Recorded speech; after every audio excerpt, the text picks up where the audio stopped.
Hey everyone, hope you're doing great. Welcome back to my channel. In today's video, we'll dive into what if Deku was born in the Naruto world as a shinobi. Smash that subscribe button, and be sure to peek at the description below. Let's begin. The air in Training Ground 3 tasted of dust, sweat, and the sharp, metallic tang of recently thrown kunai. For most of the students at the Konoha Ninja Academy, it was the taste of progress, of growing strength. For Izuku Midoriya, it was the familiar, bitter flavor of inadequacy. Alright, that's enough for fundamental taijutsu drills. Iruka Sensei called out, his voice a steady, comforting presence amidst the panting of a dozen 12-year-olds. A thin sheen of sweat covered his own brow, a testament to his dedication. Now, for the final exercise of the day, we'll be putting it all into practice. One-on-one sparring matches. Your goal is not to injure, but to subdue. Use the Academy's standard interceptor fist style. First pair, Sasuke Uchiha and Izuku Midoriya. A collective sigh of pity rippled through the students. Izuku felt his stomach perform a nervous flip that had become all too familiar. His gaze immediately snapped to his opponent. Sasuke Uchiha stood with an air of bored indifference, as if being called to spar was as tedious as being asked to recite the alphabet. His hands were tucked into the pockets of his dark blue shorts, his hair a perfect, raven mess that defied the afternoon humidity. He was the benchmark, the prodigy, the last scion of a legendary clan whose name was whispered with awe and tragedy. To Izuku, he was a living, breathing textbook of shinobi perfection. Hi, Sensei! Izuku stammered, clenching and unclenching his fists as he moved to the center of the clearing. He could feel the eyes on him, not with malice, but with a kind of resigned expectation. Good ol' Deku. Smart, but useless in a fight. The nickname, a cruel twist on his name that Kiba had come up with, meant exactly that. Someone who can't do anything. Begin! Iruka Sensei commanded. The world seemed to slow down for Izuku, but not in the way it did for shinobi with enhanced perception. For him, it was the frantic overdrive of his analytical mind. Okay, Sasuke. Standard Uchiha variant of the interceptor fist. Emphasizes clean, efficient counters over aggressive offense. He won't move first. He'll wait for me to overcommit. His stance is low, balanced on the balls of his feet. Center of gravity is perfect. No wasted energy. He'll likely lead with a right jab feint to test my reaction time, then follow with a left leg sweep if I dodge wide, or a palm heel strike to my solar plexus if I block high. My best bet is to disrupt his rhythm before he can establish it. He took a deep breath, the dust tickling his nose, and charged. It was not the wild, screaming charge of Naruto, but a calculated, if clumsy, advance. He kept his own stance as low as his protesting leg muscles would allow, mirroring the form he had memorized from scrolls. He threw a punch, aiming for Sasuke's shoulder, a deliberately imperfect strike. As he predicted, Sasuke didn't even bother to block. He swayed back, a movement so fluid it was like watching a leaf avoid a raindrop. Izuku's fist sliced through empty air, throwing him slightly off balance. There! The opening! Sasuke's left leg was already moving, a dark blur against the hard-packed earth.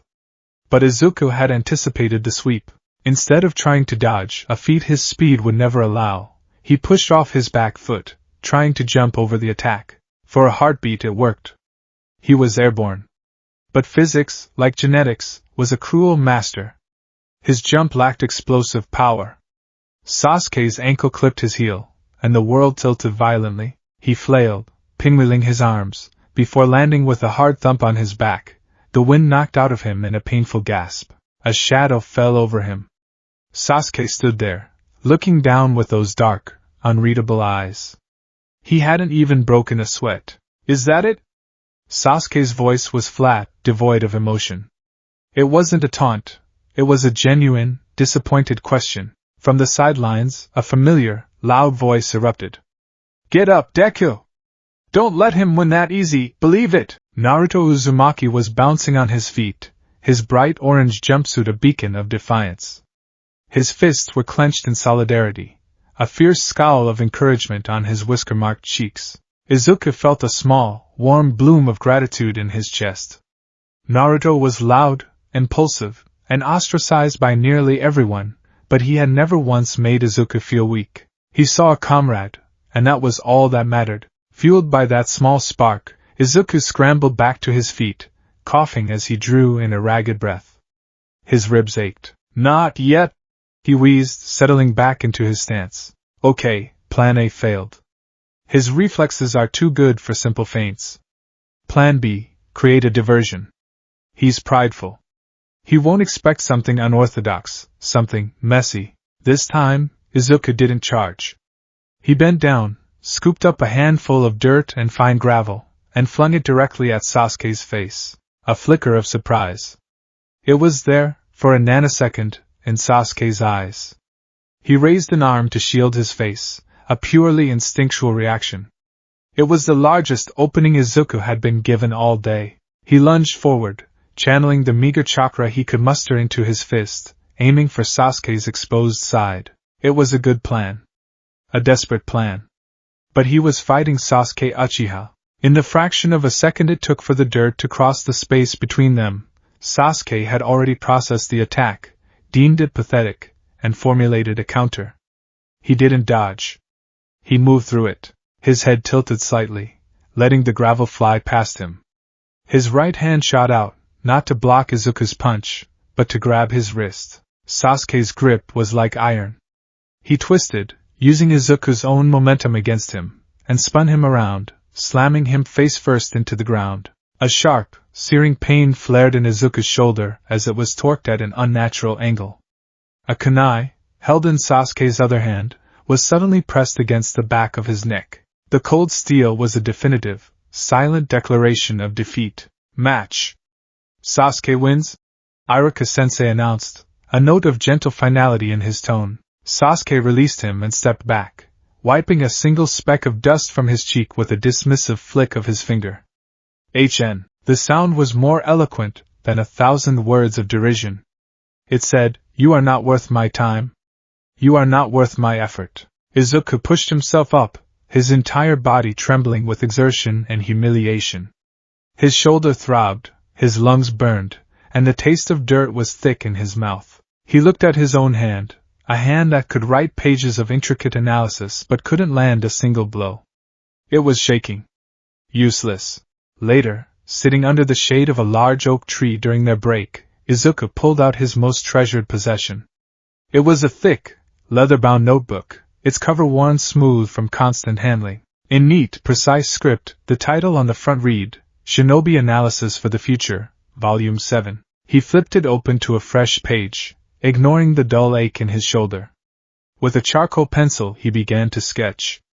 First came Sasuke's stance, the precise angle of his feet, the slight bend in his knees. Then, a series of smaller diagrams detailing the flow of the takedown, arrows indicating momentum and force. Subject Sasuke Uchiha.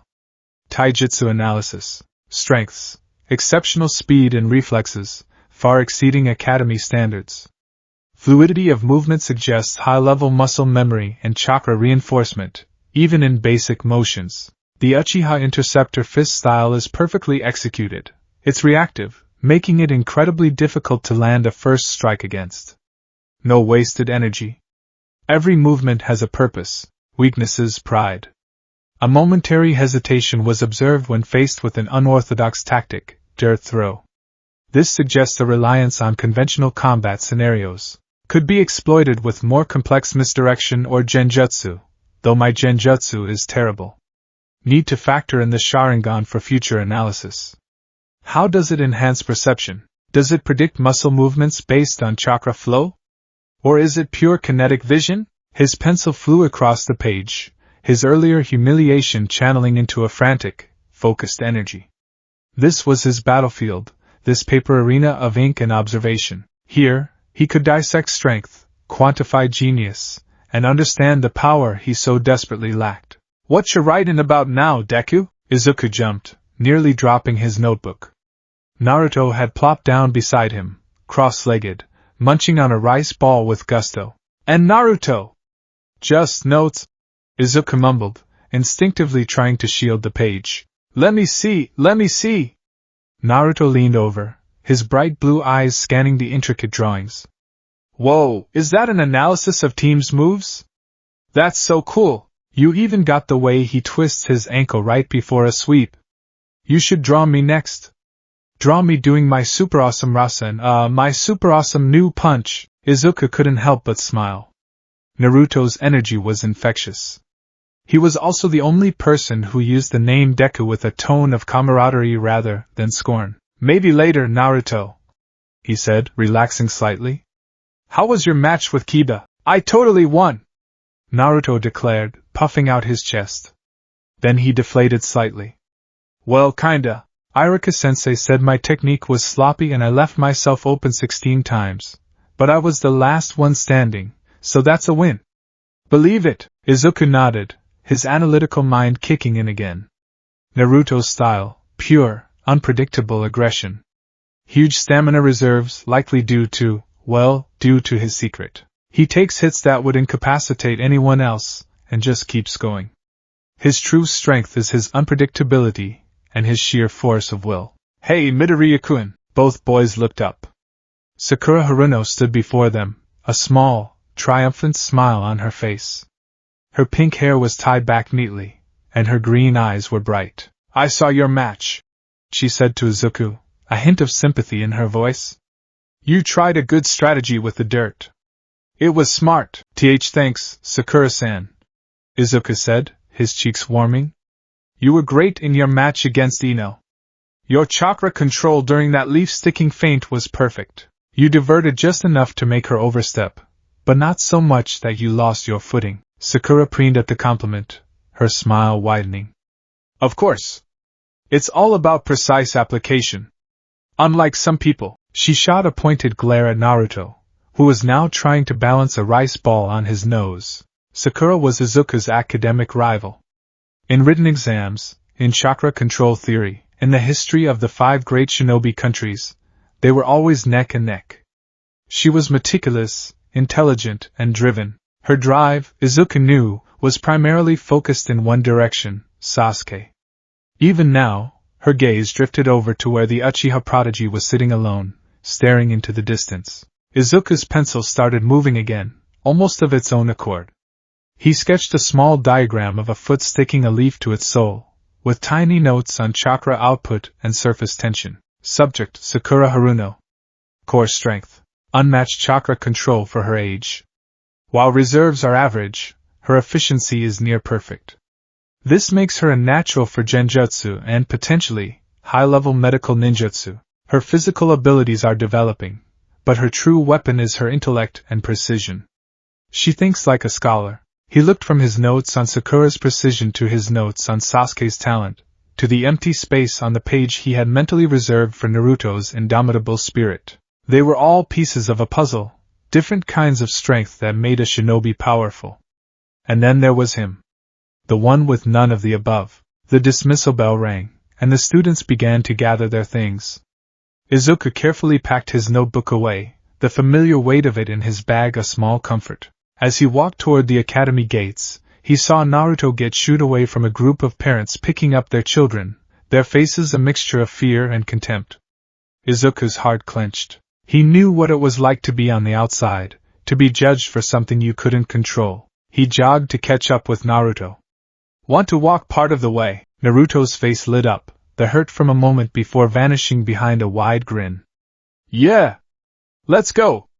I'll race you to the Hokage Rock. He tore off before Izuku could even answer, a whirlwind of orange and boundless optimism. Izuku chuckled and followed at a much more sedate pace, his aching body a constant reminder of the gap between them. The Konoha Municipal Orphanage was a clean, well-maintained building on the quieter, residential side of the village. It wasn't a place of cruelty, but one of quiet, pervasive loneliness. The caretakers were kind but overworked, and for a boy like Izuku, who was quiet and asked for little, it was easy to become invisible. His corner of the large dormitory room was his entire world. A small futon, a low desk, and a carefully stacked tower of scrolls and books. While other boys his age had posters of famous shinobi, Izuku had anatomical charts of the human chakra pathway system pinned to the wall. He sat at his desk, the setting sun casting long, orange shadows across the room. The notebook lay open again, but he wasn't writing. He was just staring at his own analysis, at the detailed breakdown of what made his peers so much better. It wasn't fair. The thought was a venomous, foreign thing in his usually optimistic mind. But it was there, coiling in his gut. It wasn't fair that Sasuke was born with the Uchiha bloodline, a legacy of power that would one day unlock the legendary Sharingan. It wasn't fair that Naruto had a seemingly endless well of stamina that let him shrug off blows that would leave Izuku hospitalized. Even clans like the Inuzuka with their Nikken, the Aburame with their Kikaichu, the Hyuga with their Byakugan, they all had something. A gift. A head start. What did he have? A sharp mind and average chakra. In the shinobi world, that was a death sentence. A support ninja who couldn't keep up with his team was just a liability. A liability was just a body waiting to be left behind. His heroes were giants. The fourth Hokage, Minato Namikaze, who could cross a battlefield in a flash of yellow light. The Sannin, Jiraiya, Tsunade, Orochimaru, whose very names could end skirmishes before they began. He wanted to be like them. He wanted to save people, to be a pillar of hope that others could look to and feel safe. He wanted to be the kind of hero who could save everyone with a smile. But how could a boy who couldn't even win a sparring match save anyone? Tears of frustration pricked at the corners of his eyes. He squeezed them shut, his knuckles white as he gripped his pencil. No. Crying wouldn't solve anything. The Sannin weren't just born legendary. The fourth Hokage wasn't just given his power. They had to have worked for it. They had to have earned it. An idea, faint and desperate, began to form in his mind. If he couldn't rely on what he had, maybe he needed to look elsewhere. Not for a tool, but for knowledge. With a newfound resolve, he slipped out of the orphanage. The streets of Konoha were quieter now, bathed in the soft glow of lanterns. He wasn't heading to a training ground. He was heading to the one place where knowledge was the ultimate weapon, the Konoha Archive. The archive was a formidable, windowless building near the Hokage Tower, guarded by two stern-faced chunin. It smelled of old paper, preserving oils, and centuries of accumulated knowledge. It was Izuku's favorite place in the entire village. Midoriya! One of the guards grunted, recognizing the boy. Academy section is to the left. Don't touch anything from the restricted Jonin stacks. Yes, sir. Thank you, sir, Izuku said, bowing respectfully before scurrying inside. He bypassed the academy-level scrolls on basic elemental jutsu and history. He had read them all multiple times. He needed something deeper, something more fundamental. He found a quiet, dusty corner in the section on advanced chakra theory and pulled out a heavy scroll titled The Nature of Chakra, Form, Transformation, and Manifestation. He unrolled it carefully on a reading table, his eyes devouring the complex text. It was dense, full of concepts that made his head spin, but he pushed through. He read about yin and yang release, the non-elemental forces that governed imagination and vitality. He read about the creation of jutsu, how a shinobi could mold their chakra into a unique expression of their will. His heart began to beat faster. This was it. He moved to another section, pulling down a biography on the fourth Hokage. Most of it was official, sanitized history, but a small passage caught his eye. It was an anecdote from Jiraiya. Minato was a genius, but not in the way people think. He wasn't born with a special power. He saw a tailed beast ball once and became obsessed. He spent 3 years trying to replicate that pinnacle of shape transformation.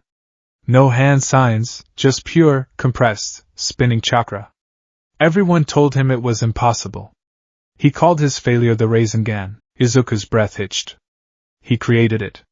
The Rasengan, one of the most powerful A-rank jutsu in existence, wasn't inherited.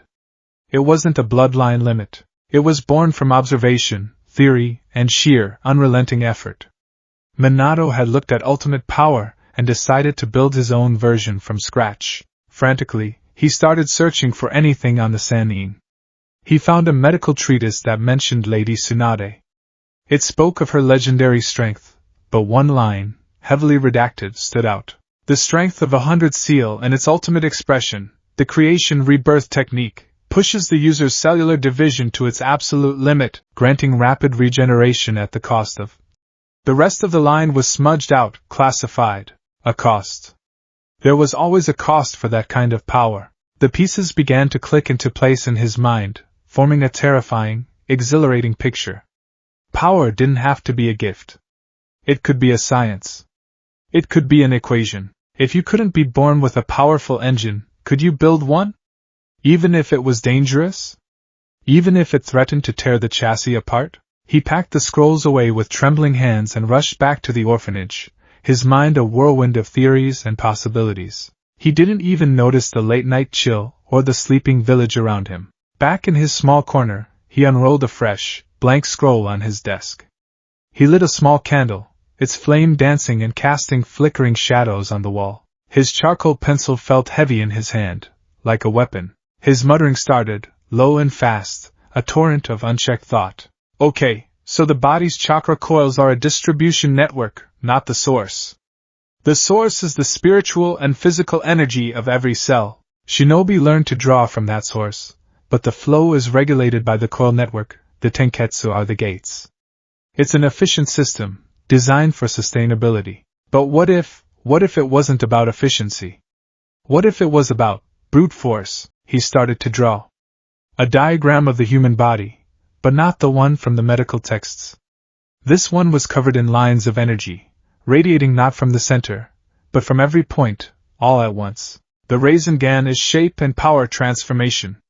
Lady Tsunade's technique is for cellular regeneration, a EM-based application. But what if you use your chakra control not to shape an attack, but to command your own body? A command on the cellular level. Not to heal, but to release. He scribbled a series of formulas, a bizarre mix of shinobi scripture and mathematical theory. Total body chakra output equals sigma, individual cellular energy release, x, forced amplification coefficient. A global command to every cell, release your energy now. Not through the chakra network, but directly.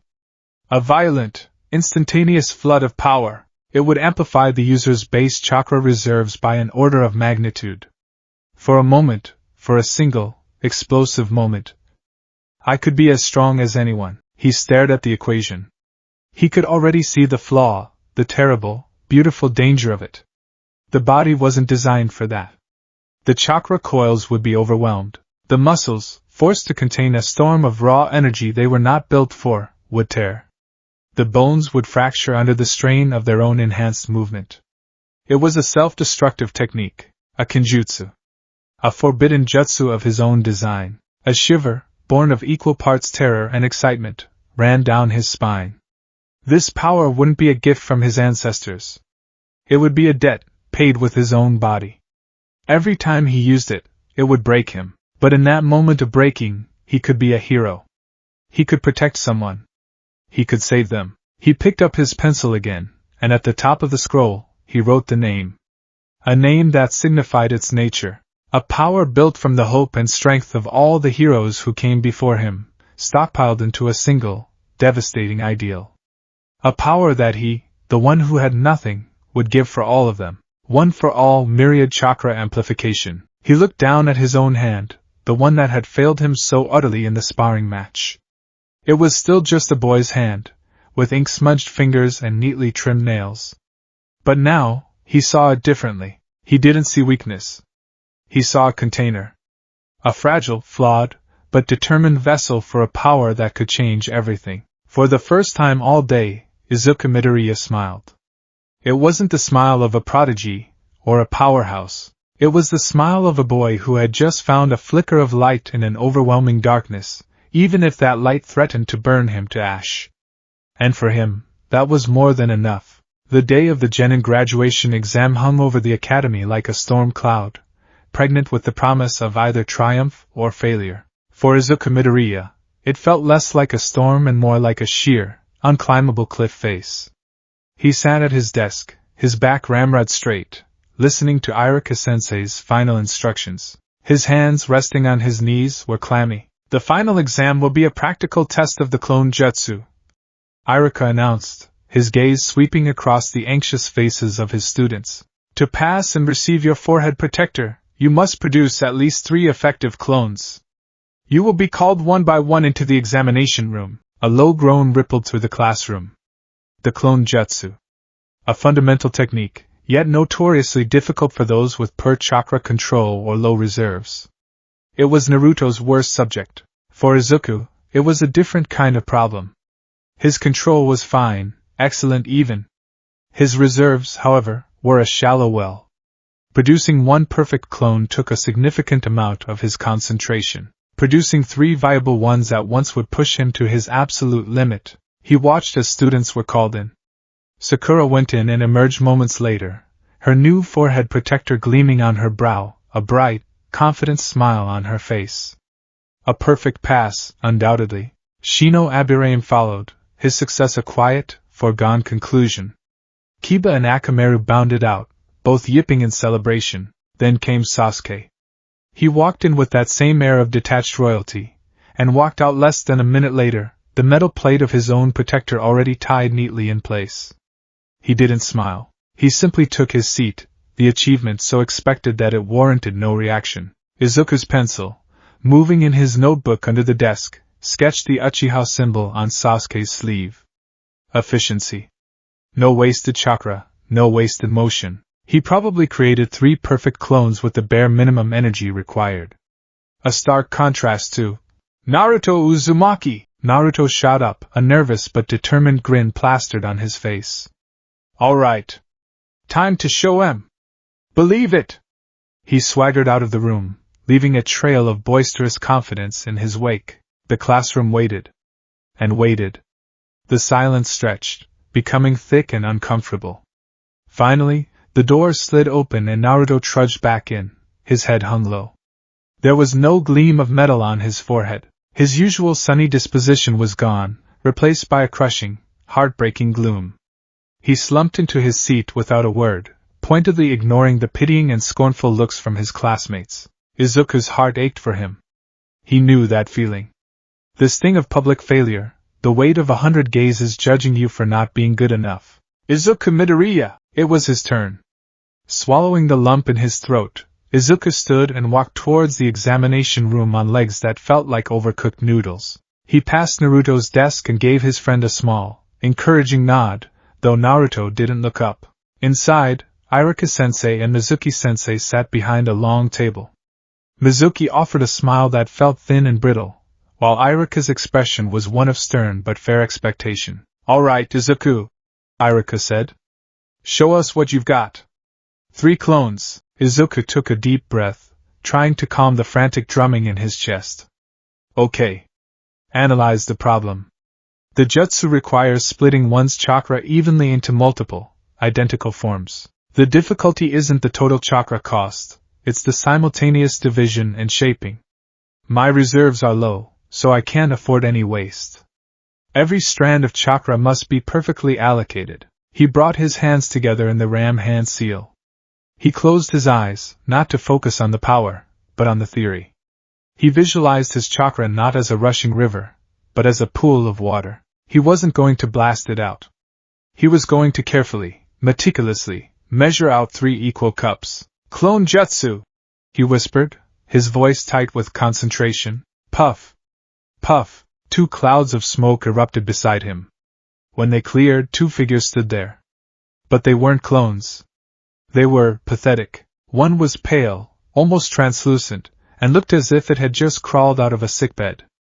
It wobbled on its feet before collapsing into a sad, milky puddle on the floor. The second one was slightly better formed but was missing its left arm and had a face contorted in a silent, agonized scream. It flickered like a dying candle before dissolving as well. Izuku gasped, clutching his stomach. He felt drained, dizzy. He had failed. Mizuki sighed theatrically. Well, Iruka, that's a clear fail. He couldn't even form one proper clone. Iruka, however, was silent. He was staring at Izuku, a thoughtful, almost curious expression on his face. Izuku, he said slowly. You have the highest written test scores in the class, tied with Sakura. Your understanding of chakra theory is second to none. What happened? The question, devoid of immediate judgment, gave Izuku a sliver of courage. His muttering, usually a private habit, started to spill out. The distribution is the problem, he stammered, looking at the puddles on the floor. I tried to divide my chakra into 3 equal parts before shaping them, but the concurrent processing demand is too high for my current output. I lost control of the shaping parameters for clone 2 and 3 mid-manifestation. The first clone should have been perfect, but I think I overcompensated for the anticipated drain from the other 2 and throttled its chakra flow too early, leading to systemic collapse. He trailed off, realizing he was rambling. He looked down, ashamed. I'm sorry, Sensei. I failed. Irika stroked his chin. You analyze your own failure with more clarity than most genin analyze a victory. Try it again. Just one. Forget the requirement for a moment. Show me one perfect clone. A second chance? Izuku's head snapped up, his eyes wide. He nodded vigorously, a surge of gratitude washing away some of his panic. He reformed the seal, this time pouring all his focus, all his remaining energy, into a single outcome. No division, no complex distribution. Just one perfect creation. Puff! The smoke cleared to reveal a clone standing beside him. It was flawless. It had his messy green hair, his freckled cheeks, his wide, earnest eyes.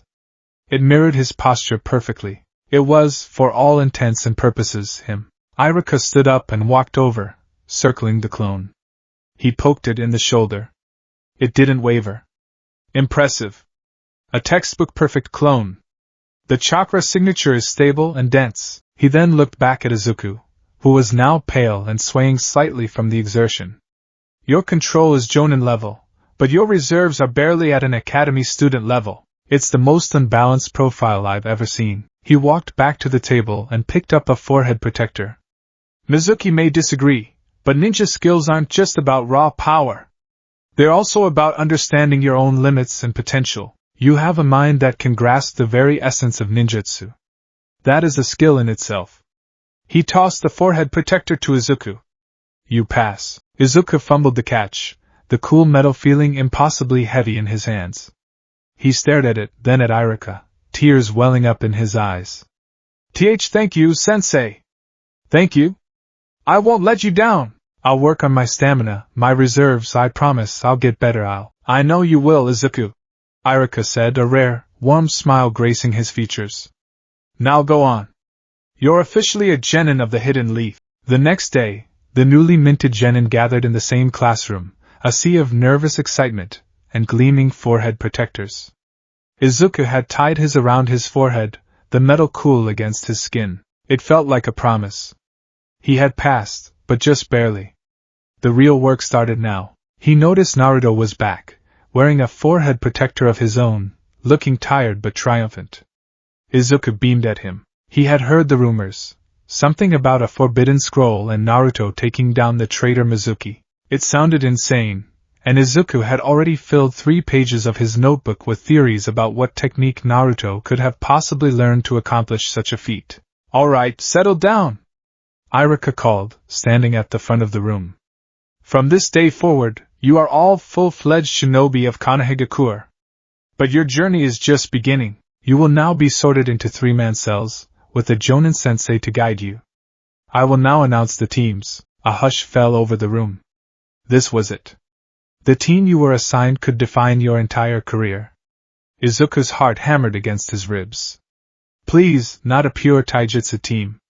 I'd be a liability. A team with an intelligence or tracking specialist would be better. Maybe Shino?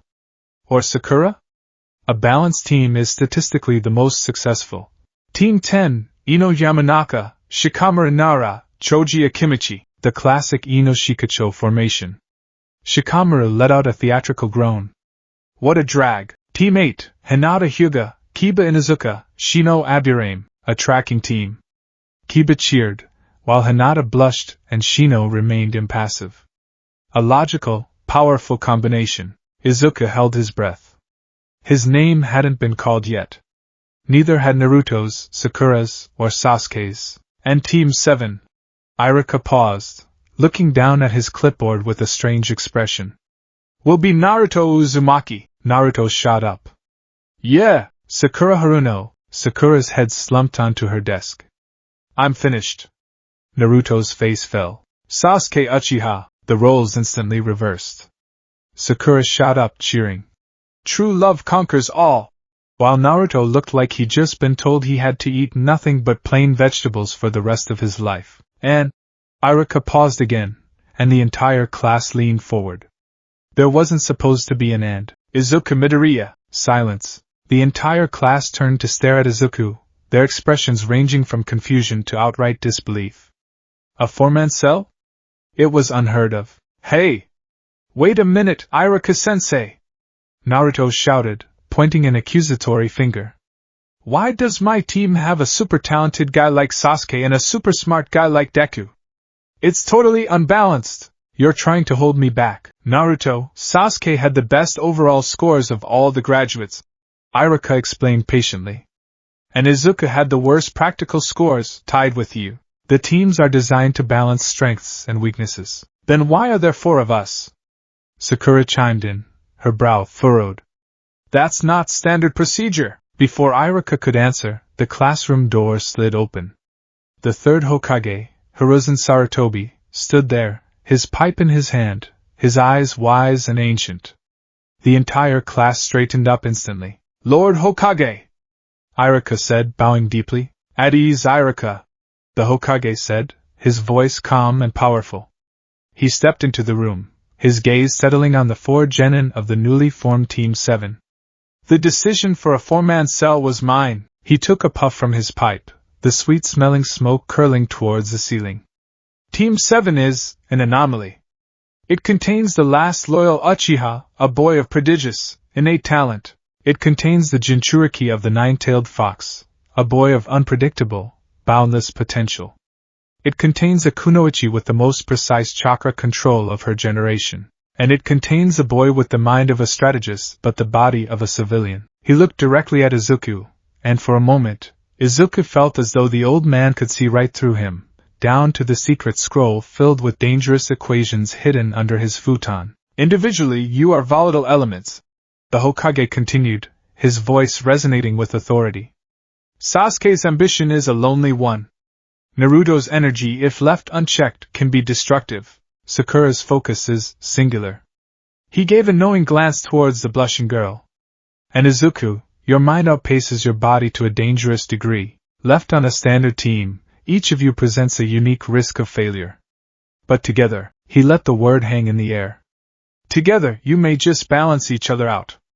Sasuke's power needs Naruto's heart. Naruto's heart needs Sakura's pragmatism. And all three of you need Izuku's mind to act as the glue. This is an experiment, to be sure. But one I believe is worth the risk. Your Jonin instructor will be here to meet you after lunch. With that, he turned and left, leaving a stunned and silent classroom in his wake. A four-man cell. An experiment by the Hokage himself. The pressure felt immense. Izuku looked at his new teammates. Naruto was scowling at Sasuke. Sasuke was staring out the window, ignoring everyone. Sakura was staring at Sasuke, ignoring everyone else. This wasn't a team. It was a collection of incompatible parts. And he was supposed to be the glue? He felt more like the water that was about to be poured onto a grease fire. After a tense and largely silent lunch, where Naruto and Sasuke glared at each other, Sakura tried to offer Sasuke her bento, and Izuku frantically scribbled team composition theories in his notebook. They waited in the classroom for their sensei, and they waited. And waited. One by one, the other teams were collected by their Jonin leaders. Team 8 left with the beautiful, red-eyed Kurenai. Team 10 left with the gruff, chain-smoking Asuma. Soon, only they remained in the empty classroom. He's late! Naruto roared, pacing back and forth like a caged tiger. He grabbed a chalkboard eraser. That's it! He's gonna pay! This is what he gets for making us wait. He wedged the eraser in the top of the door, a classic, childish prank. Naruto, you're such a moron. Sakura scolded, though she didn't make a move to stop him. A Jonin, an elite ninja, isn't going to fall for a stupid trap like that. Pathetic. Sasuke scoffed from his seat, not even deigning to look at the door. Izuku, however, was analyzing it. A basic prank, yes. But it serves a purpose. It's a test of character. How will our new sensei react? With anger? Annoyance? Amusement? The reaction will provide key data on their personality type. Naruto's impulsiveness, while chaotic, is a form of information gathering. A hand appeared at the door. The four of them fell silent. The door slid open, and a tall man with spiky, silver hair that defied gravity stepped in. He wore the standard Konoha flak jacket, and his face was obscured by a mask, with his forehead protector slanted to cover his left eye. Plop! The eraser fell squarely on his head, dusting his silver hair with a puff of white chalk. There was a beat of dead silence. Izuku held his breath. Naruto burst into triumphant laughter. Sakura immediately began apologizing profusely, trying to suck up. Sasuke just watched, a flicker of something unreadable in his eyes. The Jonin looked at them, his one visible eye curving into a shape that suggested a smile. "My first impression of this group," he said, his voice lazy and relaxed. "You're a bunch of idiots." The good mood evaporated instantly. "Meet me on the roof in 5 minutes," he said, and then, in a swirl of leaves, he was gone. A body flicker technique. Fast. On the rooftop, the wind was cool and the view of the village was spectacular. Their new sensei leaned against the railing, looking out at the Hokage rock. "All right, let's get acquainted," he said without turning around. "Why don't you introduce yourselves? You know, your likes, dislikes, dreams for the future, hobbies. That sort of thing." Hey! Why don't you go first, sensei?" Naruto said. "So we know what you're like," the man sighed. "Me? My name is Kakashi Hatake. Things I like and things I hate. I don't feel like telling you that. My dreams for the future, never really thought about it. As for my hobbies, I have lots of hobbies." A completely useless introduction. Izuku's mind raced. Kakashi Hatake? The copy ninja. Said to have copied over 1,000 jutsu with his Sharingan eye, the one he keeps covered. A former ANBU. A prodigy, a veteran of the Third Great Ninja War. He's a living legend. And he's our teacher? The pressure just tripled. "Okay, your turn," Kakashi said, pointing at Naruto. "You in the orange. I'm Naruto Uzumaki. I like instant ramen in a cup, and I really like the ramen Iraka-sensei gets me at Ichiraku. I hate the 3 minutes you have to wait after you put the water in the ramen cup. My hobby is eating different kinds of ramen and comparing them. And my dream is to become the greatest Hokage. Then the whole village will stop disrespecting me and start treating me like I'm somebody important." Kakashi's visible eye held a thoughtful expression. A dream born from loneliness and a need for acknowledgement. A powerful motivator. "All right. Next." He pointed at Sakura. "I'm Sakura Haruno. What I like. I mean, the person I like is..." She glanced shyly at Sasuke. "My hobby is..." Another glance at Sasuke. "My dream for the future is..." She squealed and hid her face. "Things I hate?" "Naruto." Kakashi's sweat dropped. A dream entirely focused on another person. Lacks personal ambition. That will need to be addressed. "Okay.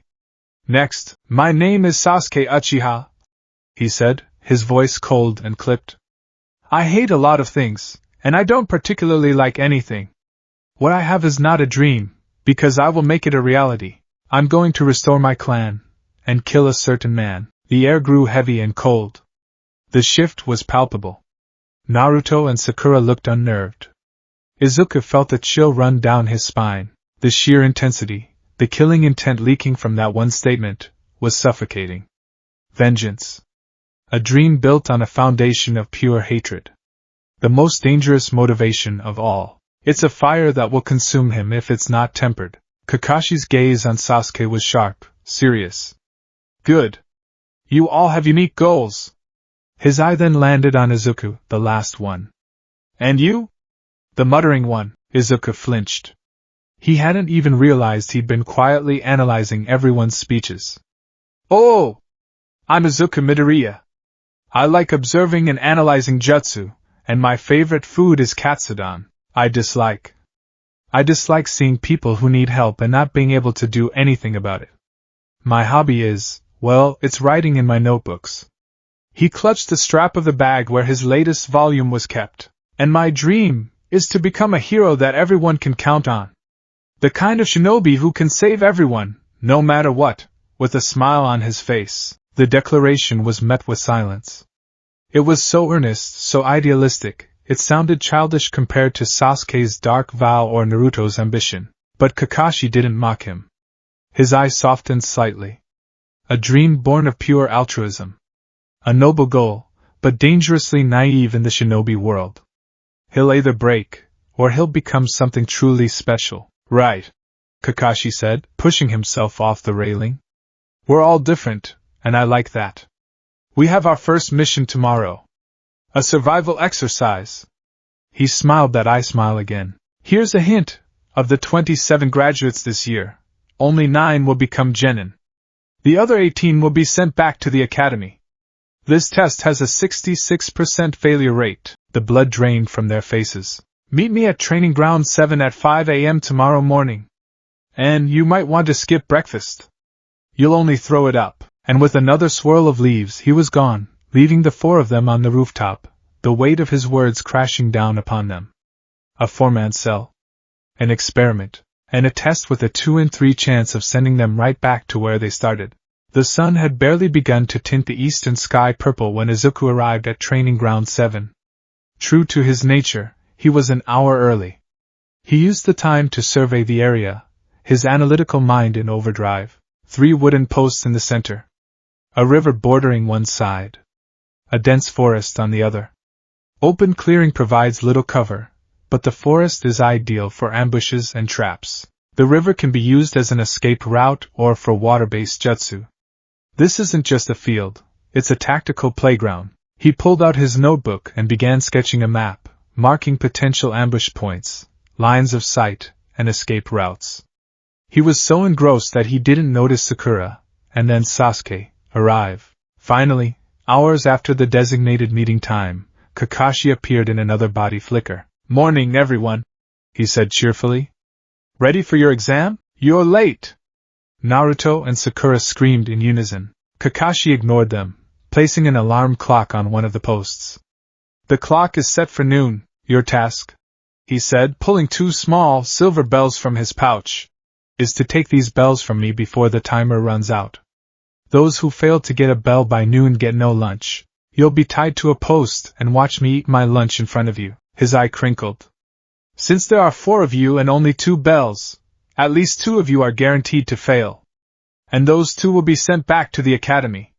You can use any weapons or jutsu you like. You have to come at me with the intent to kill, or you won't stand a chance. Izuku's blood ran cold. 2 bells. 4 of us. He's deliberately pitting us against each other from the start. This isn't a test of individual skill. If it were, he'd just have us fight each other. He's the opponent. So why the bells? It's a resource scarcity test. He wants to see how we react when failure for a teammate means success for ourselves. This is a test of teamwork, but disguised as a competition. Ready. Begin! In an instant, Sakura, Sasuke, and Naruto leaped away, disappearing into the trees. Izuku did the same, finding a thick bush that gave him a clear view of the clearing. He stayed perfectly still, his breathing shallow. He wasn't a fighter. He was an observer. He would let the others provide the data.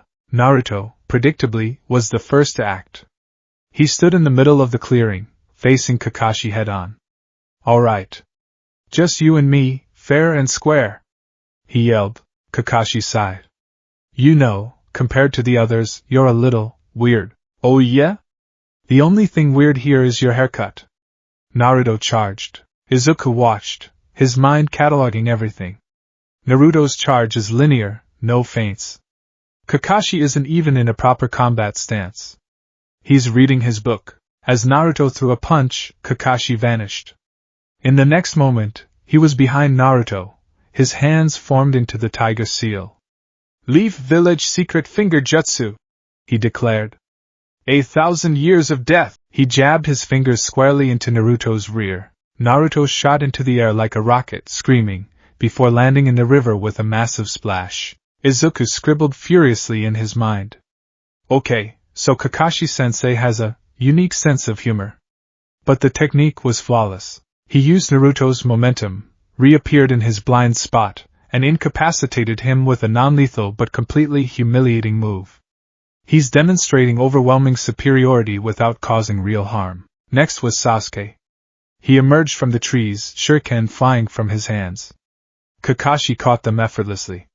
The two engaged in a blistering taijutsu exchange that was too fast for Izuku to fully track. Then Kakashi disappeared. Sasuke stood his ground, his eyes scanning the area. "Don't be so impatient," Kakashi's voice echoed. "I'm right here." Sasuke spun around, but there was no one there. Suddenly, a hand erupted from the ground beneath him, grabbing his ankle. Earth-style, headhunter jutsu. With a grunt, Sasuke was pulled into the ground until only his head was visible.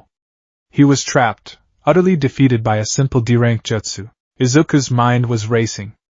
He's using basic, textbook techniques to neutralize them.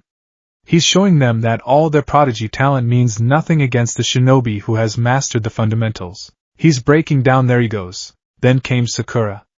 She wandered through the forest, calling for Sasuke. Suddenly, she saw him leaning against a tree, battered and bloody. "Sasuke-kun!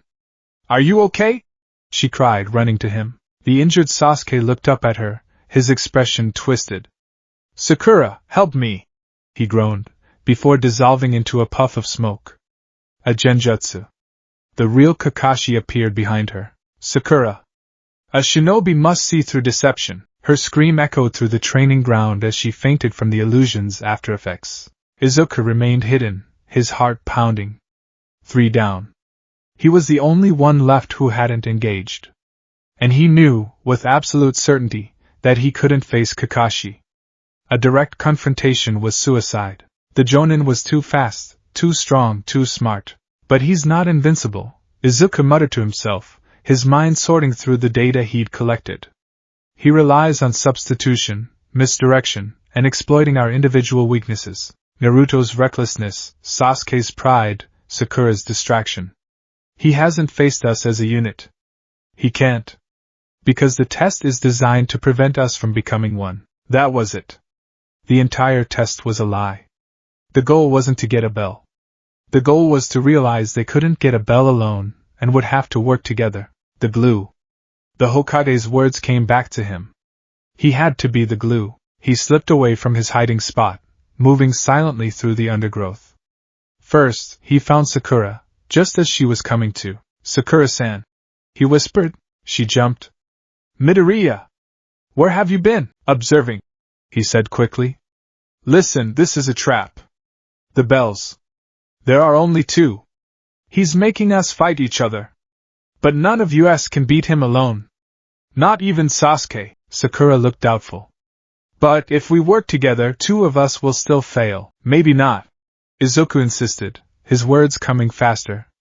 "Maybe the real test is seeing if we're willing to put the team's success above our own. Think about it. Why would they form a team just to break it up on the first day? It's inefficient. This is a character test." He left her to think about it, and went to find Sasuke. This would be the hard part. Sasuke was still buried up to his neck, fuming. "What do you want, Midoriya?" he snarled. "I have a plan," Izuku said, kneeling down. "But it requires all of us. Get lost.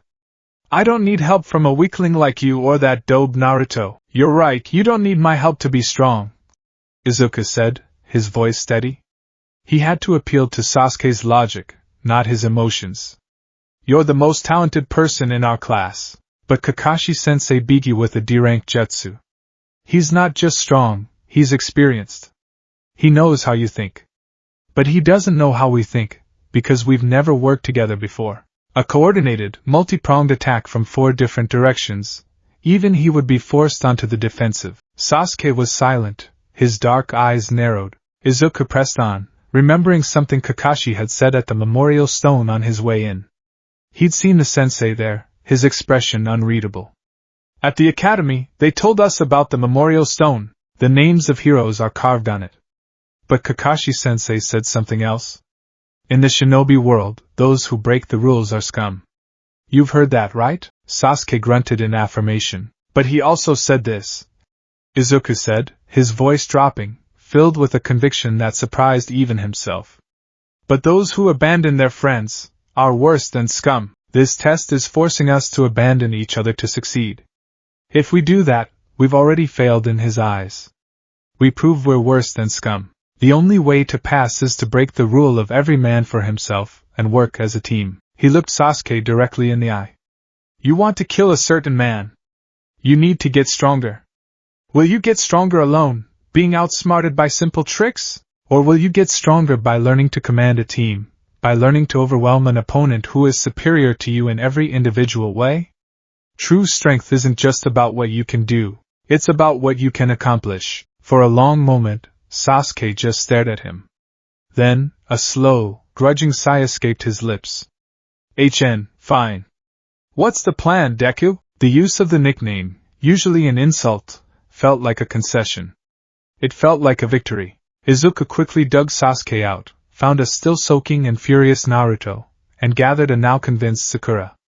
He laid out his plan in a series of frantic whispers and hand gestures. Naruto would be the diversion.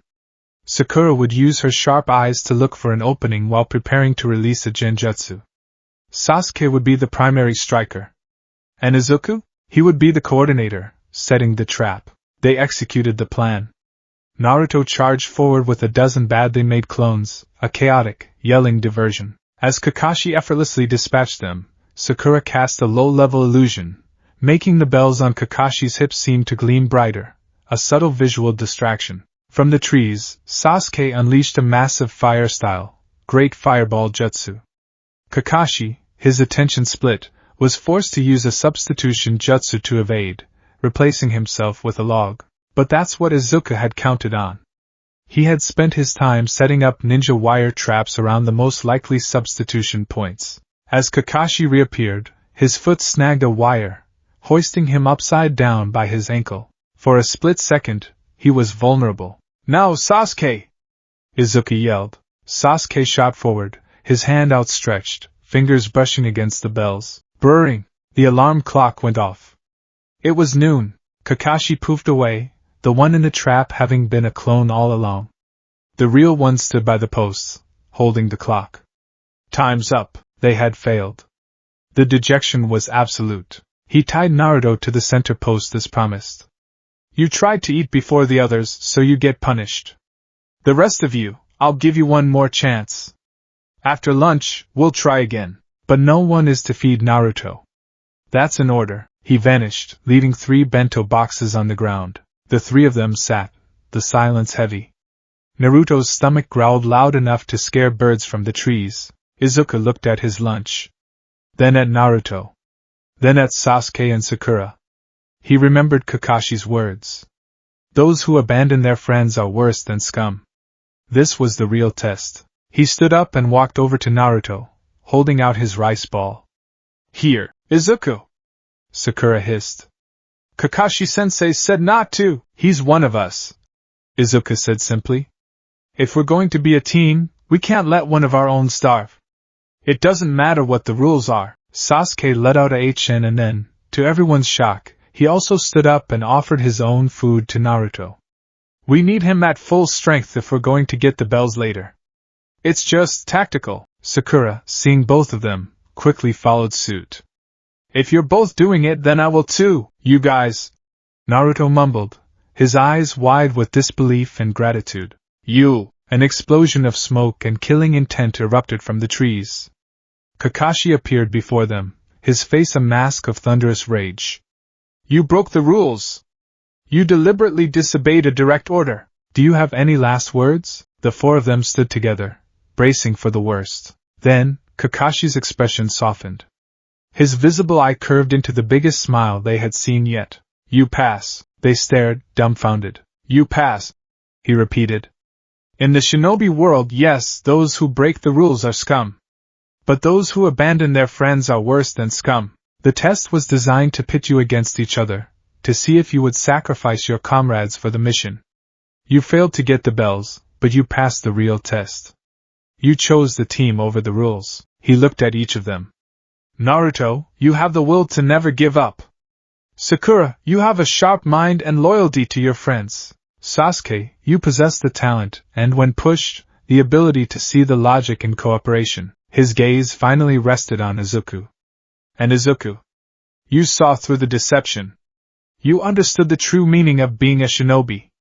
You were the one who brought them all together. You are the glue that holds this volatile team together. He walked over to the memorial stone.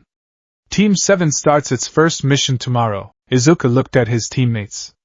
Naruto was grinning, Sasuke had the faintest hint of a smirk, and Sakura was smiling, a genuine, happy smile. For the first time, they looked less like a collection of incompatible parts, and more like a team.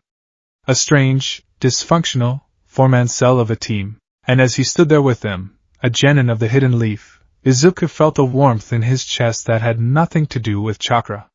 It was hope, the glow of passing the bell test, the newfound camaraderie, the promise of becoming true shinobi. It all lasted for about 72 hours. Then came the D-rank missions. Izuku Midoriya had once dreamed of the life of a ninja.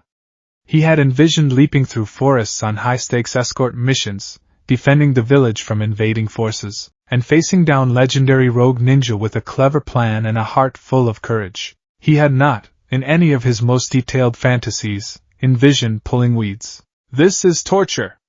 Naruto wailed, yanking a stubborn clump of crabgrass from the soil of a wealthy merchant's meticulously manicured garden. He held it up as if it were a mortal enemy. We're awesome genin of the leaf! We should be fighting bandits or something, not getting dirt under our fingernails. Believe it! Stop complaining, Naruto! Sakura sighed, though she too was wiping a bead of sweat from her brow with the back of a grimy glove. It's a mission. We have to do it. Her own weeding was precise, each weed pulled cleanly from the root without disturbing the surrounding flora. She was treating it like a delicate surgical procedure. Sasuke, naturally, was silent. He worked with a cold, detached efficiency, his section of the garden already cleared while Naruto's still looked like a wild jungle. He moved with the same grace he used in sparring, making even the menial task look somehow impressive. Izuku, meanwhile, was on his hands and knees, his notebook open beside him on a clean patch of grass. He wasn't just pulling weeds, he was categorizing them. Specimen 1, Taraxacum officinale. Common dandelion. Deep taproot makes simple pulling ineffective. Optimal removal strategy requires a 45-degree angle insertion of a trowel to sever the root 10 centimeters below the surface. Specimen 2, Convolvulus arvensis. Field bindweed. Spreads via rhizomes. Leaving any root fragment will result in regrowth. Eradication requires methodical sifting of the topsoil. Izuku, are you cataloging the weeds or pulling them? Kakashi's lazy voice drawled from his perch in a nearby tree. He hadn't moved in an hour, his one visible eye glued to the cover of his orange Ika book. Izuku jumped, his face flushing red. Sorry, sensei. I was just trying to find the most efficient methodology for removal to maximize long-term results for the client. Kakashi's eye curved into a smile. The most efficient method is to just pull them out, Izuku. It's a D-rank mission, not the Chunin exams. The words, though gentle, landed like small stones in Izuku's gut. He's right. I'm overthinking it. I'm trying to solve a physical problem with my mind because my body isn't good enough to solve it with speed and strength like Sasuke. He closed his notebook and began pulling weeds with a renewed, albeit frustrated, vigor. The next day was no better. They were tasked with painting a long wooden fence. Naruto, in a fit of misguided inspiration, tried to use a shoddy transformation jutsu to become a paint roller, resulting in him being covered head to toe in white paint and Sakura having to spend an hour cleaning him off. Sasuke finished his section in record time and then sat and watched the others, his expression one of profound boredom. Izuku, again, tried to apply intellect to the problem. He calculated the optimal amount of paint per brush stroke to avoid dripping, the ideal angle to hold the brush for maximum coverage, and the perfect pattern of strokes to ensure a uniform coat. The result was a single, flawlessly painted fence post that had taken him 20 minutes, while Sasuke had finished 10 feet of fence in the same amount of time. He could devise the perfect plan. He could calculate the perfect motion. But he couldn't do it. His body was a clumsy, inefficient machine for the brilliant software running in his head. Every D-rank mission was a new, agonizing reminder of this fundamental disconnect. The frustration was a slow-burning fire in his chest, growing hotter with each passing day. The breaking point came in the form of a small, furry, ribbon-wearing demon named Tora, the fire daimyo's wife. A portly woman drowning in silks and jewels, clasped her hands together dramatically. "Oh, you must find my sweet Tora! My precious little angel has run off again. He's my everything!" Team 7 stood in the mission assignment office, looking at the poster of a fluffy brown cat with a ridiculously large pink bow. Izuku had heard stories about this particular mission. It was an infamous rite of passage for genin teams, a seemingly simple task that had broken the spirits of many. "A lost pet search?" Naruto groaned. "Come on, Gramps! Give us a real mission!" The third Hokage just chuckled behind a cloud of piped smoke. "Patience, Naruto. Every mission serves a purpose." Izuku took the mission very, very seriously. While the others fanned out to search, he retreated to a bench, pulling out his notebook. Mission: capture and retrieve target Tora. Known attributes: high agility, low combat strength, primary weapon, claws, psychological weapon, screeching. Known to frequent high places and enclosed spaces. Past genin teams have failed due to disorganized pursuit, which typically results in cornering the target, triggering a panicked flight response. Conclusion: a direct chase is inefficient. We must use a coordinated pincer movement with a prepared non-lethal trap. He spent the next hour devising a flawless plan, sketching a map of the immediate district and marking key locations. He then gathered his team. "Okay, listen," he said, his voice brimming with a nervous excitement. "Here's the plan. Naruto, I need you to create a diversion. Go to the fish market on the west side. I need you to be as loud and orange as possible. Tora will likely avoid that area, pushing him east. Sakura, you'll be stationed on the rooftops here." He pointed to the map. "To track his movement and provide real-time updates via signal mirrors. Sasuke, you're the shepherd. I need you to subtly guide Tora, not chase him, towards this narrow alleyway here. Don't let him see you. Use your speed to cut off his escape routes before he even considers them. That alley is a dead end." He took a deep breath. "That's where I'll be. I'll have a basket with a spring-loaded lid, baited with high-grade catnip I bought this morning. Once he's in the alley, his options will be limited. He'll go for the bait, and I'll spring the trap. It's a perfect, no-fail plan if we all execute our roles." Sasuke raised an eyebrow. "It's a cat, Midoriya. Not a rogue jonin. A worthy opponent requires a worthy strategy," Izuku insisted, his eyes shining. To his surprise, they agreed. Even Sasuke seemed vaguely intrigued by the tactical nature of it. The plan went into motion, and for a while, it worked like a charm. Naruto's chaotic presence at the fish market sent the cat scurrying east. Sakura, perched on a roof, flashed her mirror, signaling Tora's position. Target moving along rooftops, block 3, heading south. Sasuke was a ghost.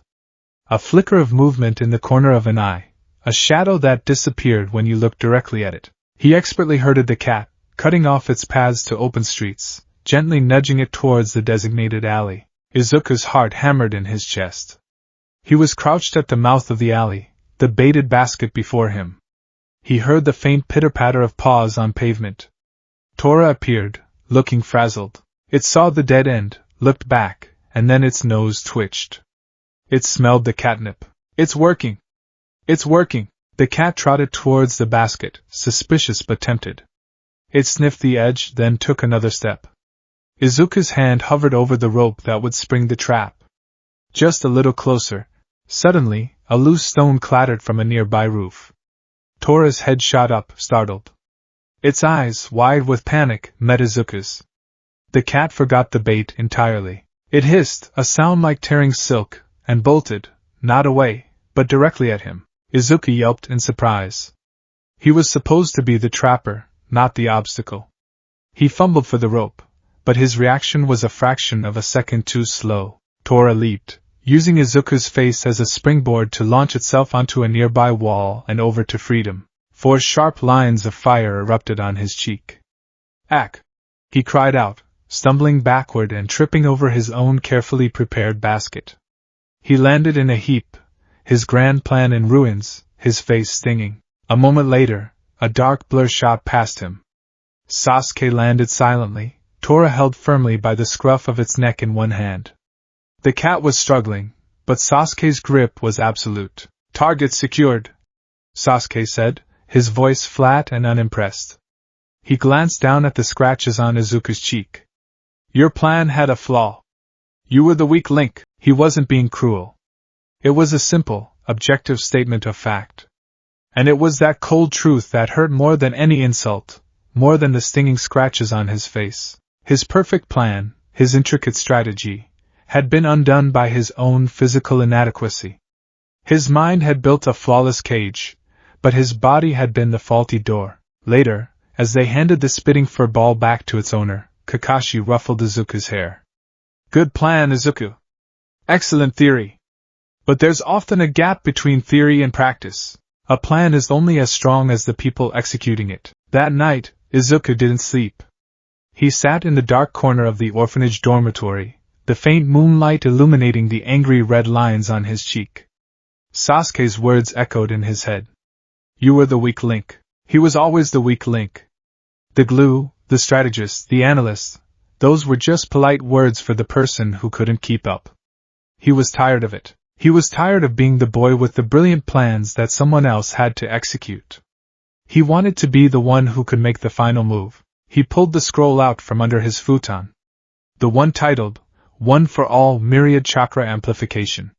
He stared at the dangerous equations, the diagrams of a body pushed beyond its limits. He had been afraid of it, of what it might do to him. But now, the fear of remaining useless was greater than the fear of the unknown. The third Hokage's words about Minato Namikaze came back to him. He spent 3 years trying to replicate that pinnacle of shape transformation. Lady Tsunade, with her technique that cost her lifespan, power wasn't free. It had to be earned. It had to be paid for. He would no longer be a liability. If the world wouldn't give him power, he would tear it from his own body. For the next week, Izuku's routine changed. By day, he performed his duties for Team 7, enduring the D-rank missions with a quiet, burning resolve. But by night, he would slip out of the orphanage and venture to one of Konoha's most remote and forgotten training grounds. It was Training Ground 44, known more ominously as the Forest of Death. While the central tower and the main area were used for the Chunin exams, the outer perimeter was a tangled, overgrown wilderness that most shinobi avoided. It was perfect. No one would see him. No one would hear him. His first few nights were dedicated to pure theory and meditation. He sat cross-legged on the damp earth, the sounds of unseen nocturnal creatures his only company. He had to understand the feeling of his own chakra, not as a single pool of energy, but as a galaxy of individual points of light. Close your eyes. Feel the energy in your right arm. Now, not just the arm. The hand. Now, just the index finger. Feel the faint warmth, the slight hum of spiritual and physical energy coexisting within the cells. It was excruciatingly difficult. It was like trying to listen to a single conversation in a crowded stadium.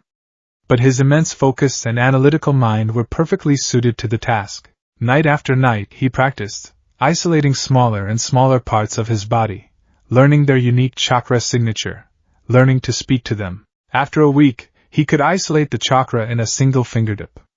He could make it feel warm, then cool. It was a minuscule, useless party trick, but to him, it was a monumental breakthrough. He had established a line of communication. Now, he had to give the command. He stood before a thick, sturdy training log, its surface scarred by decades of forgotten kunai and shuriken. This would be his test subject. He wouldn't try to activate the jutsu throughout his whole body. That was reckless. The recoil could kill him.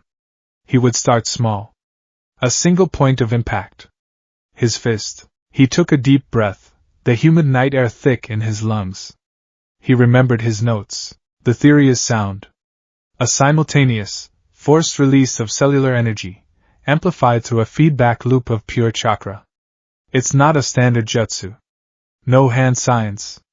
It's a command, a declaration of will imposed upon my own body. He raised his right fist, his knuckles white. He focused all his intent, all his frustration, all his desperate yearning for strength, into that single point. He visualized the command spreading from his mind, down his spine, along the chakra pathways of his arm, but then branching off, a million microscopic threads connecting to every cell from his elbow to his knuckles. The feeling started as a faint tingle, like a limb falling asleep. Then it grew into a pins and needles sensation, a low hum that vibrated deep in his bones. Greenish-white sparks, no bigger than dust motes, began to dance across his skin, visible even in the dim moonlight. His own chakra was leaking, unable to be fully contained. He could feel the power building, a pressure cooker reaching its limit. It was terrifying. It was exhilarating. He focused on a single point on the training log, a dark knot in the wood, just a little. Don't lose control. A small burst. Just enough to see if it works. An output of 1%. That should be manageable. He drew his fist back. One for all, he whispered, the name of his secret hope, his terrible creation. Myriad chakra amplification, he didn't shout. It wasn't a battle cry.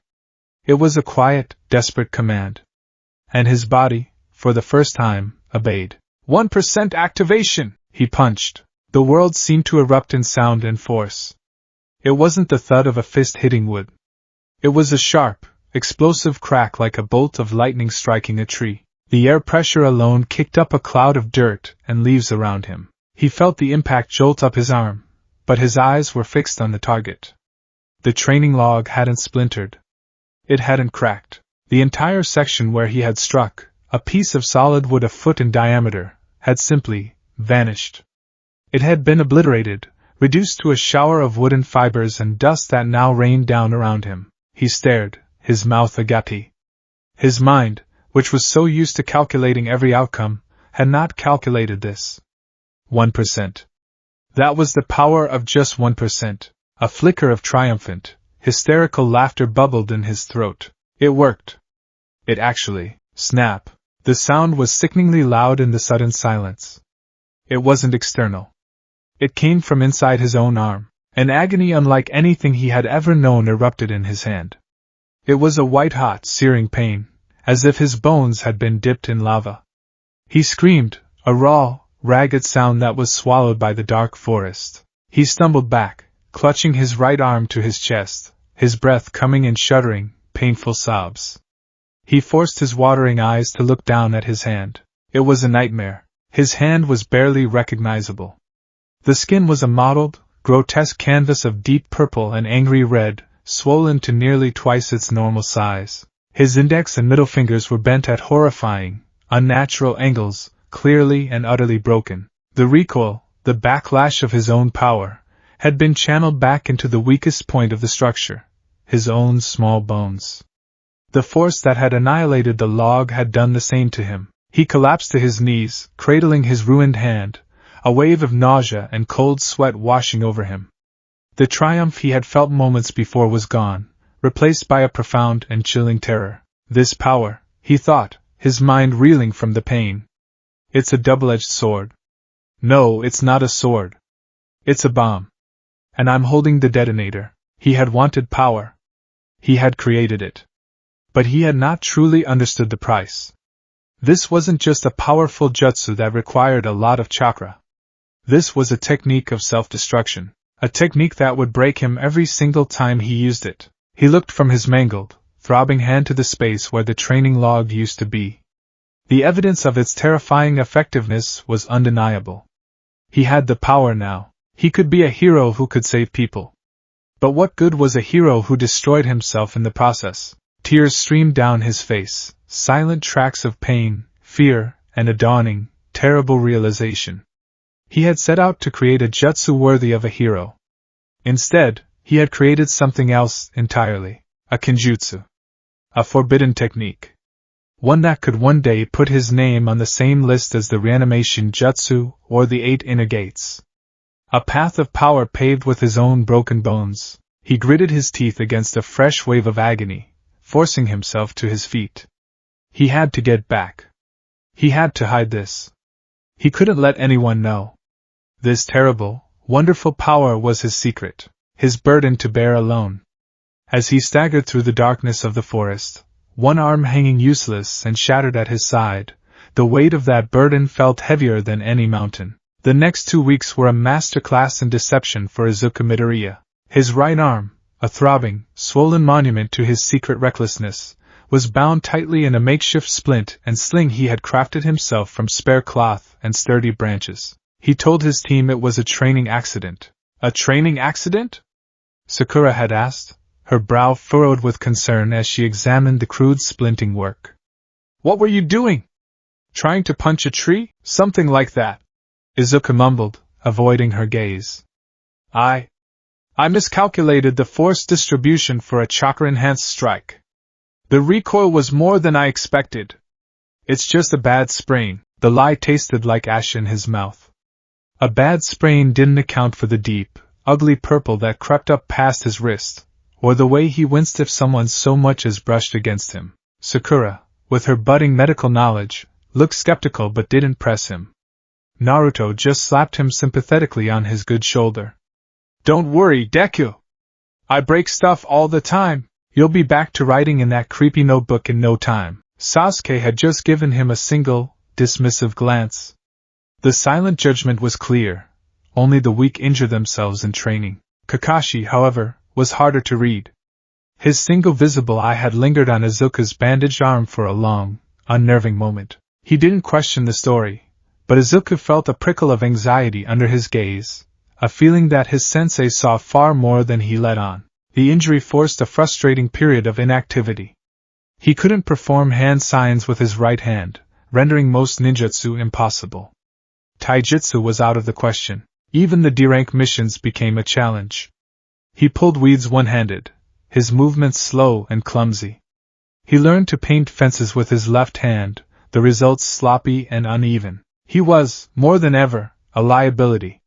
The frustration festered, a constant, low-grade fever of impatience. His nights were spent not in reckless training, but in agonizingly slow recovery and frantic theorizing. He would unwrap his arm in the privacy of the orphanage dormitory, hissing in pain as he examined the slow-healing fractures. He used the basic healing techniques he'd read about, channeling small, gentle streams of chakra to the injury to encourage blood flow, but his control was hampered by the pain, and his progress was glacial. His notebook became his sole outlet.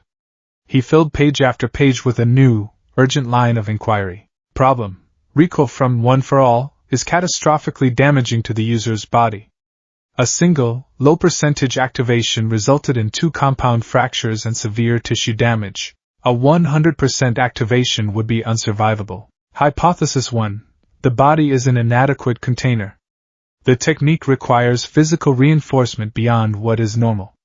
Solution: drastic physical conditioning, chakra-based reinforcement techniques like some jonin use? This would only mitigate, not solve, the core problem. Hypothesis 2. The technique itself is flawed. It is a crude, explosive release. A sledgehammer. What if it could be refined?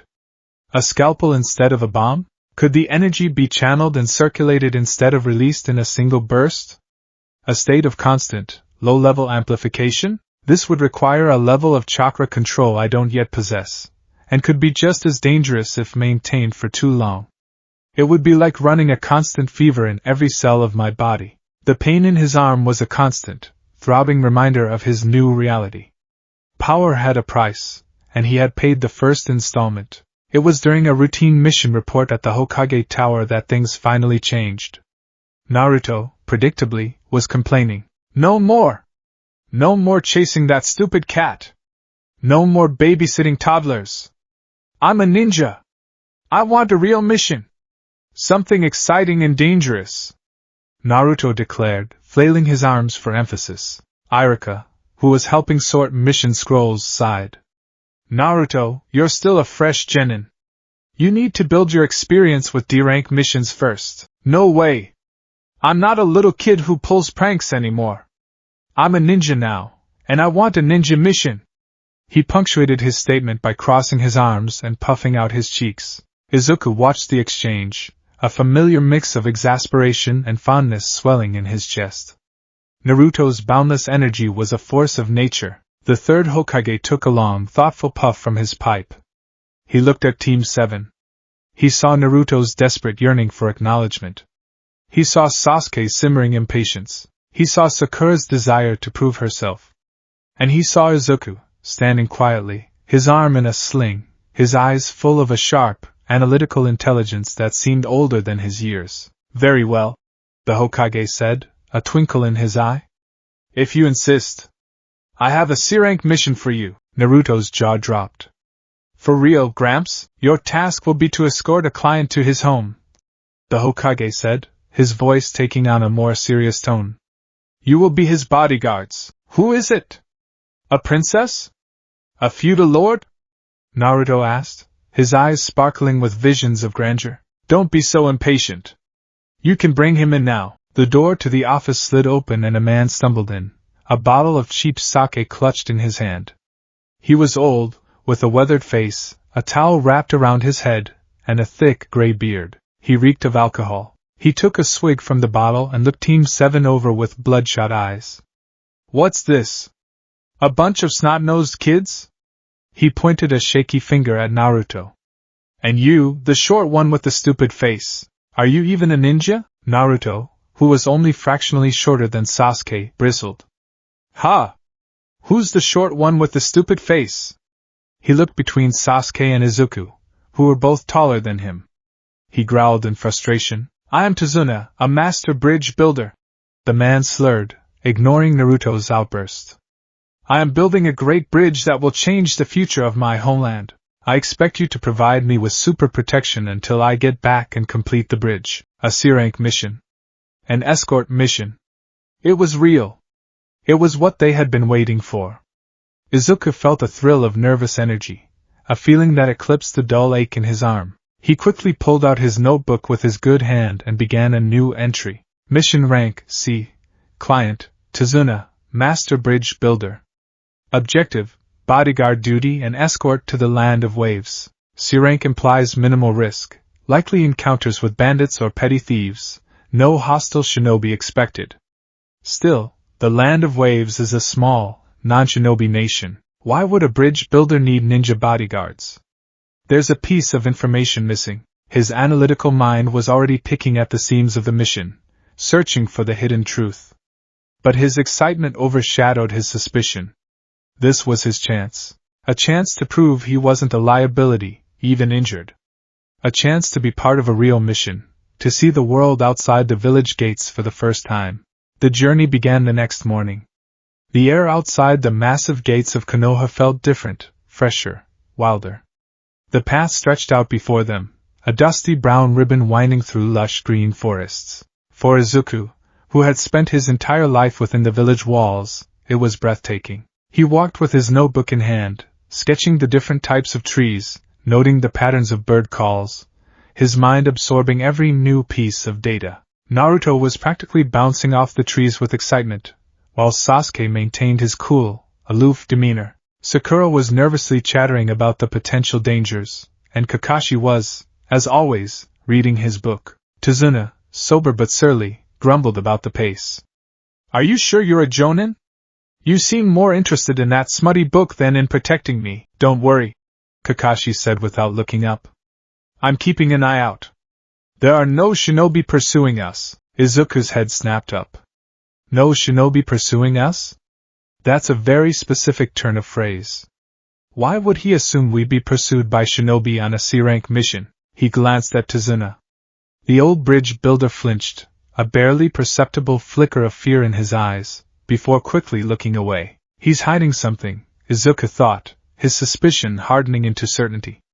The mission parameters are wrong. This is more dangerous than we were told. He was about to voice his concerns to Kakashi when his senses picked up an anomaly. It was subtle, something easily missed. A puddle. On a clear, sunny day, on a road that hadn't seen rain in a week, it was out of place. It was wrong. His eyes narrowed. He opened his mouth to say something, but he hesitated. What if he was wrong? What if he was just being paranoid? He was the analyst, the strategist. A false alarm would just make him look foolish, further cementing his role as the overthinking weakling. The hesitation cost them. Two figures erupted from the puddle in a spray of water. They wore the masks and uniforms of Kirigakure, the village hidden in the mist.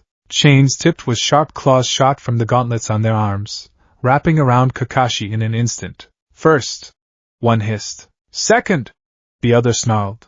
They pulled the chains taut. With a sickening sound of tearing flesh, Kakashi was ripped to pieces. Kakashi-sensei!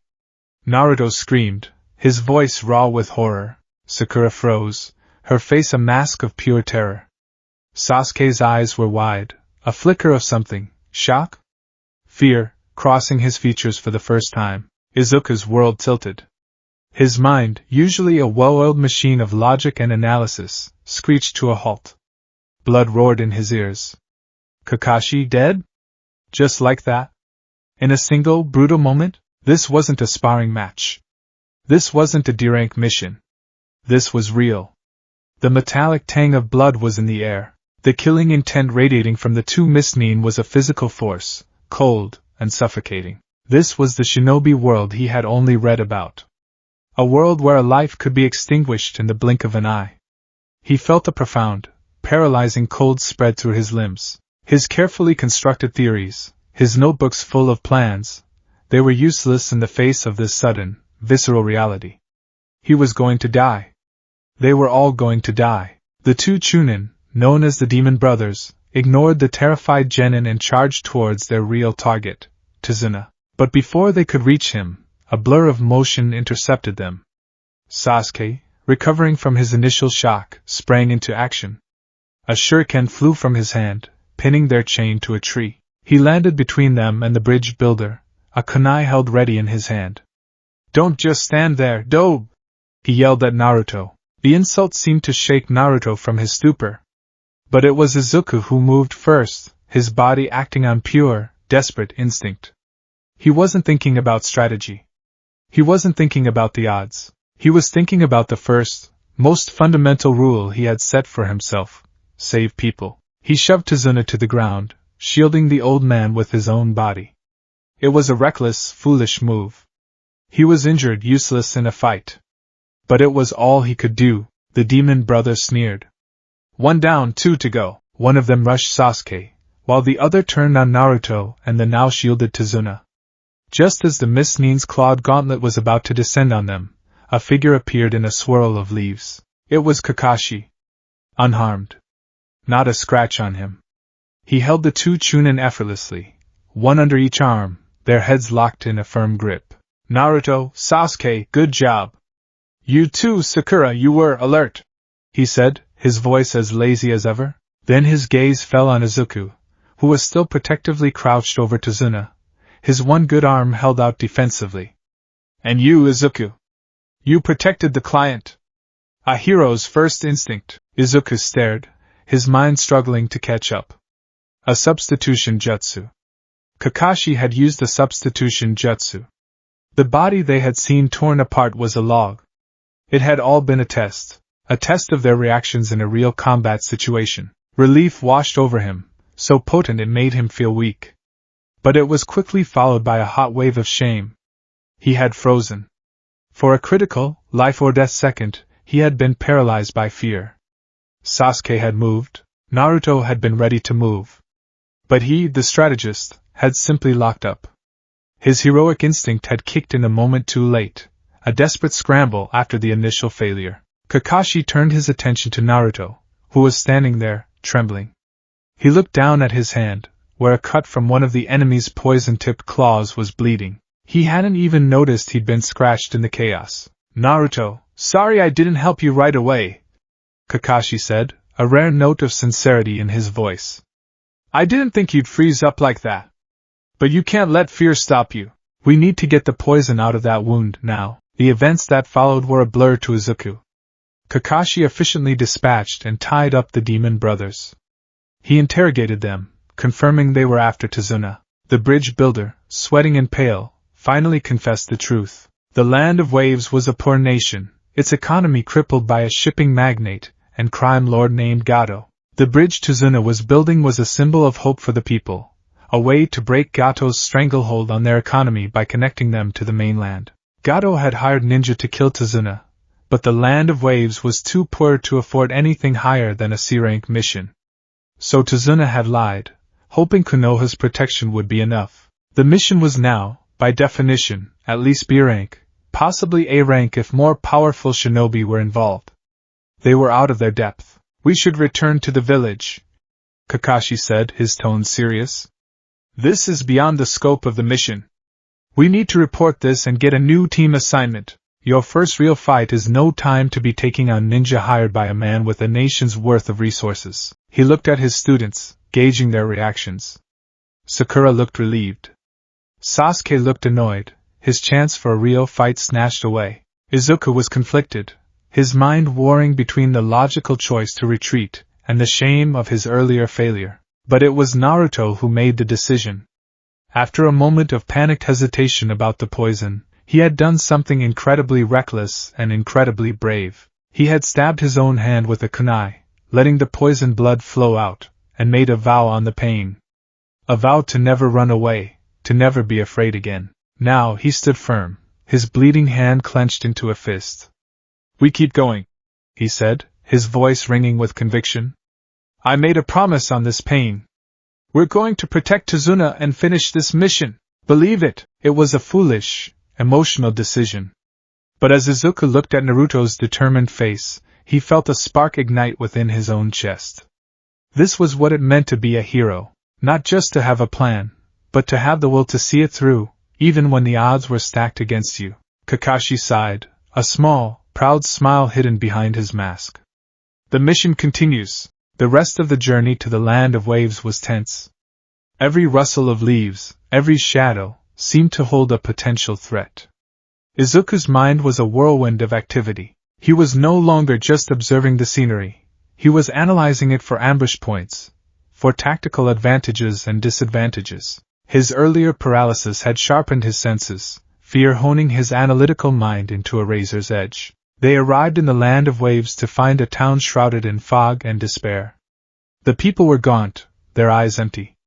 Gato's influence was a palpable blight on the land. They were taken to Tazuna's home, where they met his daughter, Tsunami, a kind but weary woman, and her young son, Inari, a boy whose eyes were filled with a deep, cynical sadness. Inari was hostile from the start.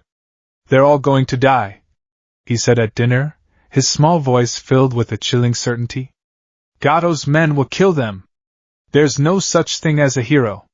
They don't exist. The words struck Izuku harder than any physical blow. No such thing as a hero. It was the antithesis of everything he believed in, everything he was striving to be. He saw in Inari a reflection of the part of himself that had frozen on the road, the part that believed defeat was inevitable. That night, Kakashi gathered them outside. The next assassin will be a jonin, he said gravely. We need to prepare. We'll begin your training tomorrow. The following day, he led them to a forest. We're going to work on your chakra control. The exercise is simple. Climb these trees without using your hands, he demonstrated, walking vertically up the trunk of a massive tree with casual ease. Izuku's eyes widened. Of course. Concentrating a precise, constant amount of chakra to the soles of the feet to create an adhesive force. It's a practical application of the same principles I'm struggling with one for all. It requires sustained control, not an explosive burst. If I can master this, it might be the key. Sakura, with her naturally perfect chakra control, mastered the technique in a single try, earning rare praise from Kakashi. Sasuke, through sheer talent and stubborn refusal to be outdone, managed it after a few explosive, crater-forming attempts. Naruto struggled, his massive but unruly chakra sending him flying off the trunk time and again. Izuku, however, found himself in a unique position. His chakra control was excellent, second only to Sakura's. The theory was second nature to him. But his right arm was still injured, throwing his balance off completely. He focused, channeling the chakra to his feet. He felt the familiar pull, the sense of adhesion. He took one step up the tree. Then another, but as he tried for a third, his body's uneven weight distribution caused his focus to waver for a split second. The chakra on his left foot fluctuated, and he peeled off the bark, landing on his back with a soft thud. You've got the right idea, Izuku, Kakashi called down. Your control is there. Your physical imbalance is the problem. Compensate for it, compensate. The word echoed in his mind. He had to account for his weakness. He tried again, this time consciously pushing slightly more chakra to his right foot to offset the weight of his sling. It was a delicate, constant balancing act. Step by step, he made his way up the tree, his brows slick with the sweat of pure concentration. He was slower than Sakura and Sasuke, but he was doing it. As the sun began to set, they were all exhausted. Naruto was still at it, refusing to give up. Izuku sat beside Sakura, making notes. Tree walking requires a constant, low-level output. My theory of a full cowling state one for all, would operate on a similar principle, but on a global, cellular level. The risk of systemic chakra burn would be immense. But this exercise proves that sustained, body-wide control is possible. Suddenly, a thick, unnaturally heavy fog rolled in, blanketing the forest. It was cold, dense, and carried with it a chilling killing intent that dwarfed that of the demon brothers. Kakashi stiffened. Everyone, get back to back! He's here! A figure emerged from the mist, as if coalescing from the fog itself. He was tall and lean, his face covered in bandages, and he wore the flak jacket of a Kirigakunin. But the most terrifying thing about him was the sword he carried on his back, a massive, brutal weapon, the size of a man, with a semicircle cut out of the blade. The Kubikuribocho. The executioner's blade. Zabuza Momochi, Kakashi said, his visible eye narrowing. The demon of the hidden mist. I didn't expect one of the 7 ninja swordsmen to show up. Zabuza let out a low, rough chuckle. Kakashi of the Sharingan. I'm honored. But I'm afraid your honor won't save you. Just hand over the old man, and I might let the kids live. Not happening, Kakashi said, his hands slowly reaching up to his slanted forehead protector. Izuku's heart hammered against his ribs. This was it. A real Jonin. A legendary S-rank rogue ninja. The data he was collecting was no longer theoretical. It was life and death. His mind, honed by fear and focus, went into overdrive, his muttering starting without him even realizing it. Zabuza Momochi, former ANBU from Kirigakure, master of silent killing techniques. The Kubikuribocho is said to be able to reform itself using the iron from the blood of its victims. His primary element will be water style, enhanced by this thick mist he's generated. The mist obstructs vision, making our numbers an advantage and a disadvantage. We can't coordinate if we can't see each other. He'll try to pick us off one by one. Quiet boy, Zabuza growled, his gaze flicking to Izuku. Your mumbling is annoying. Kakashi finally lifted his forehead protector, revealing what lay beneath. It wasn't a normal eye. It was blood red, with 3 black tomos spinning slowly around the pupil. The Sharingan. Zabuza's eyes widened. So the rumors are true. The battle began. It was a clash of titans, a display of speed and power that made the earlier fight with the demon brothers look like a child's game. Water dragons clashed with lightning hounds. The air crackled with the energy of high-level ninjutsu. Izuku and the others could do nothing but watch, protecting Tazuna, completely outclassed. They were ants caught in a hurricane. Izuku's mind struggled to keep up, to analyze the blur of movements. The hand signs formed in fractions of a second. Then, Zabuza made his move. He trapped Kakashi in a water prison jutsu, a sphere of inescapable, chakra-infused water. Their sensei was trapped, slowly drowning. Now, Kakashi, I'll deal with your brats, Zabuza sneered, a water clone forming beside him. Let's see what they're made of. The clone advanced on them, the massive executioner's blade held in its hand. Panic seized Izuku. Their leader was defeated. They were next. He saw the cold, calculating look in Sasuke's eyes, the terrified but resolute expression on Sakura's face, and Naruto's grim determination. His mind raced, a frantic search for a solution.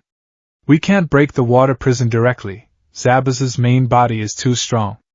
We have to force him to release it. To do that, we have to pose a credible threat to him. But how? The clone is Jonin level. We're Genin. He looked down at his own hands. The right one, still splintered and aching. The left one, whole but weak. His notebook was useless. His plans were useless. The reality of the shinobi world was here, and it was a simple, brutal equation: power. They didn't have enough. And it was all his fault. If he weren't injured, if he had more to offer, maybe they'd stand a chance. The water clone raised its massive sword, ready to cleave them in two. This was it. This was where his dream of being a hero ended, in a foggy forest in a forgotten land, because he wasn't strong enough.